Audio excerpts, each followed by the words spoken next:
धीरपाटଣା स्वास्थ्य केन्द्रରୁ କବାଟ ଝରକା ଏବଂ ଆବାସପତ୍ର ଲୁଟି ନେଲେ ଦୁର୍ବୃତ୍ତ। ଢେଙ୍କାନାଳ ଜିଲ୍ଲା ଛଦେଶ ଅଞ୍ଚଳର ଧୀରପାଟଣା ଗ୍ରାମ ନିକଟରେ ଥିବା ସ୍ୱାସ୍ଥ୍ୟ କେନ୍ଦ୍ରଟି ଉପରେ ଛଦେଶବାସୀ ଏବଂ ଆଠଗଡ଼ ଅଞ୍ଚଳର କିଛି ଗ୍ରାମ ନିର୍ଭର କରନ୍ତି। ପ୍ରତ୍ୟେକ ଦିନ ସକାଳୁ ଅପରାହ୍ନ ପର୍ଯ୍ୟନ୍ତ ଏଠାରେ ଲାଇନ ମଧ୍ୟ ଲାଗେ ସ୍ୱାସ୍ଥ୍ୟ ସେବା ପାଇଁ। ଏହି ସ୍ୱାସ୍ଥ୍ୟ କେନ୍ଦ୍ରଟିର 3ଟି କ୍ୱାର୍ଟରରୁ କବାଟ ଝରକା ଏବଂ ଏଠାରେ ଥିବା आसबाह पत्र केही दुर्बृत्त लुटि नहीं जाइचंते। अनुमानिक लक्षाधिक टंका हेबो बोली स्थानीय ग्रामवासी माने अभियोग करचंती। देखंतु एहा हेउची ताहार दृश्य।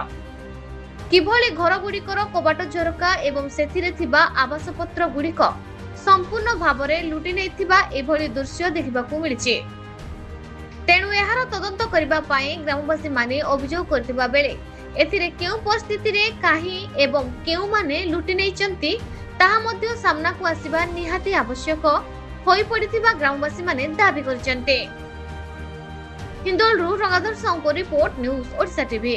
मु तो एबे आसिके ड्यूटी करूची मु केते देखिनी रहउनी बिकॉज़ क्वार्टर एठी रहबा कंडीशन ने नाही तो मु घर आछि एबे ड्यूटी करूची जे कि मो पाखु नुआ बिल्डिंग सेति कि मु कहचंती कि हम बिल्डिंग करबो हम कथा हेजु किंतु जो हे भांग प्रमाण नाही कि किछि नै कि अपन थिलु कि एठी ओटे नुआ गार्डन होबो तो से विषय रे सेति कि खाली आईडिया अछि किंतु आ किछि मु बेसी किछि जानि नै मु से विषय रे किछि बेसी जानि मु जानछि ओटे गार्डन एठी तयारी हो।